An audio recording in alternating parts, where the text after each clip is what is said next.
اچھا، یہ practice and procedure بل کے حوالے سے سپریم کورٹ کا کردار کیا پارلیمان کے اندرونی معاملات میں مداخلت نہیں ہے؟ آپ کی پارٹی کا موقف کیا ہوگا اس دیکھیں، پہ؟ پارلیمان کا جو کردار ہے وہ پاکستان میں جو آئین ہے وہ ٹریکوٹمی آف پاورز یا سپریشن آف پاورز کے اوپر بیس ہے۔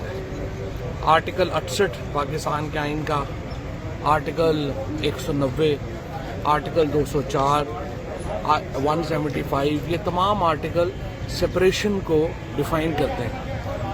پارلیمنٹ کی جو سپریمیسی ہے وہ ہوتی ہے جب 228 اراکین قومی اسمبلی میں اور 67 اراکین سینٹ میں ایک فیصلہ کر لیں۔ اس سے پہلے پاکستان میں آئین ہی سپریم رہے گا، اور آئین میں گنجائش نہیں ہے کہ وفاقی حکومت عدلیہ کے جو رولز ہیں وہ طے کرے۔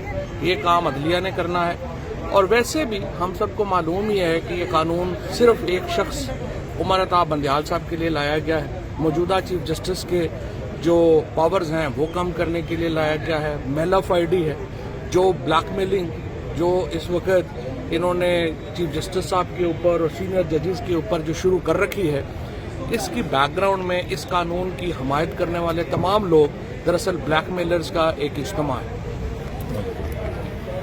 مزید خبرن